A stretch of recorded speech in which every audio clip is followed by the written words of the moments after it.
This is one of the strangest Sundays of our year. We start with celebration, and then we end in silence.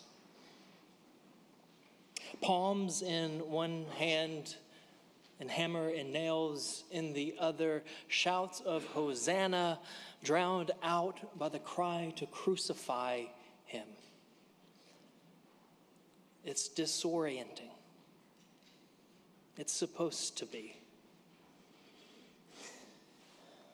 And maybe what's most disturbing is how familiar it all feels to us. Because we know this story. We live it. Not just in the crowd, but in the panic.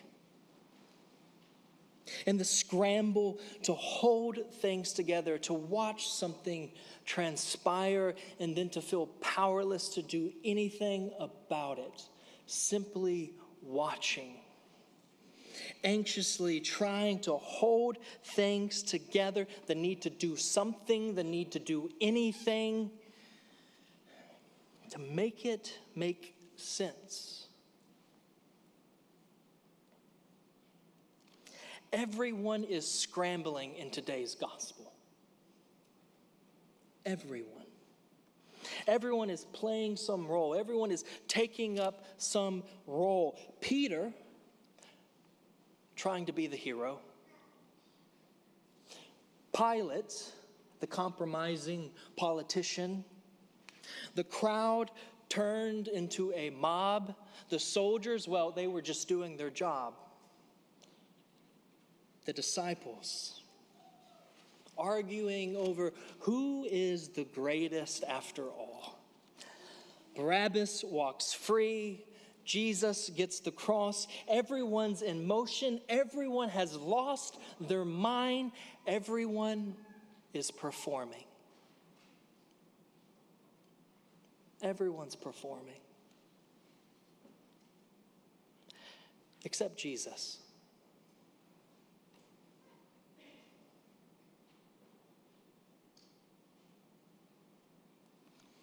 He doesn't fight.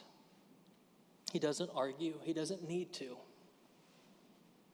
He just gives himself away in bread and in wine and in betrayal and then desertion and then in death. He gives himself away. No scramble, no strategy, no grasping, just this one who stands in stillness because he knows exactly who he is.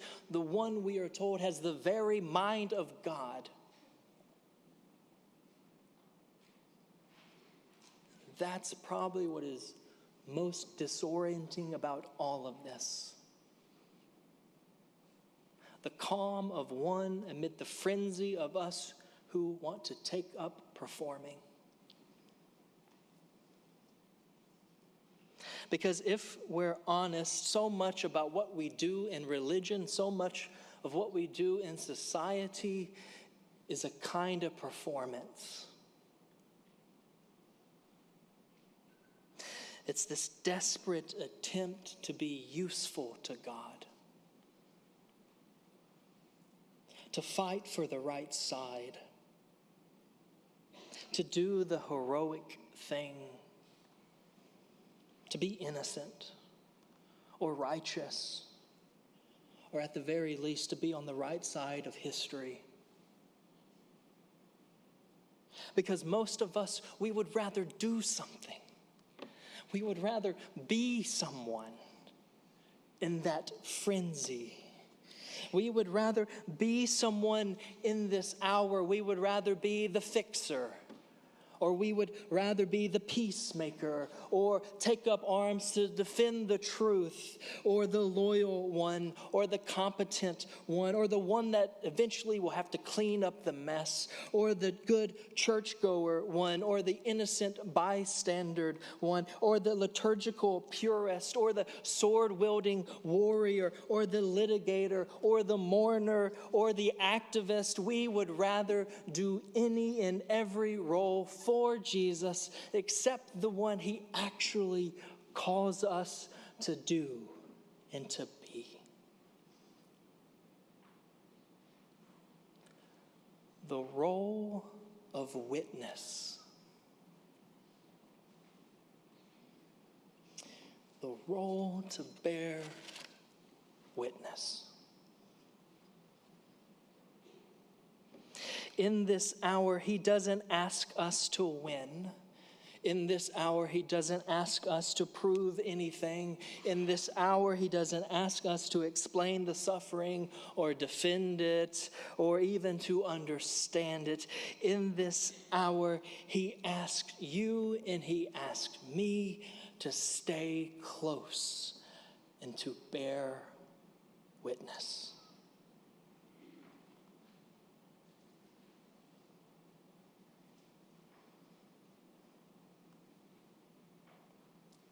Because, friends, discipleship, to follow Jesus, to be a disciple, that is not a category of your usefulness to Jesus, but it is a category of your proximity to him. Stay close is what I ask of you.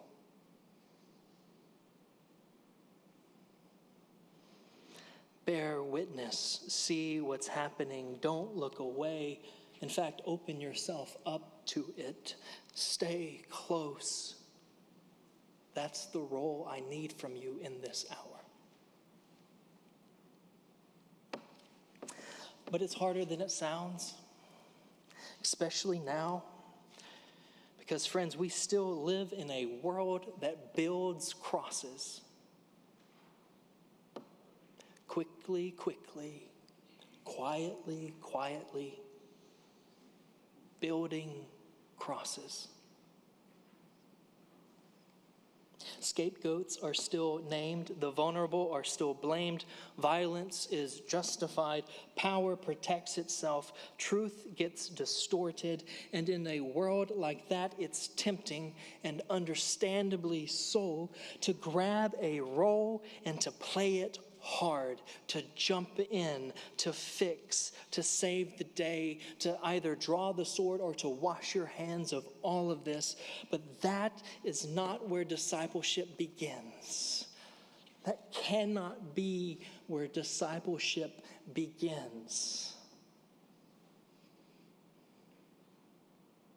The beginning of Christian faith, the very ground of it, what it rests upon, is not activism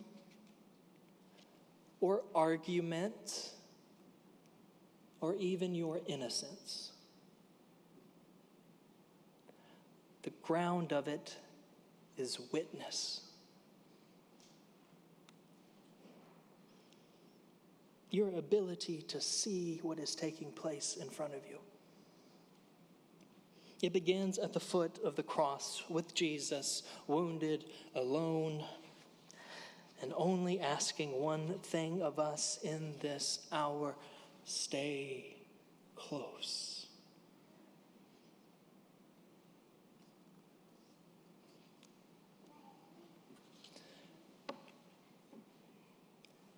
Here is my invitation to you this Holy Week.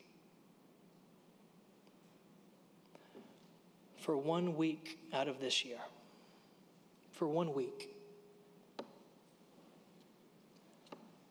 lay down the roles you think you have to play. Let go of the performance. Resist the temptation to be useful, to have to be useful. And bear witness instead. Don't run. Don't perform. Walk slowly through this week, friends. Take your time with this week. Let the grief in. Let the story undo you. Let it undo you. Let it undo the illusions we carry. Stay awake in the garden. touch the cross. Gather in the darkness. Bear witness.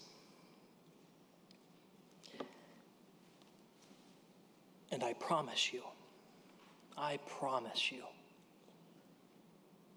if you stay close, bear witness, we will once again meet Jesus. And we might just become disciples yet again.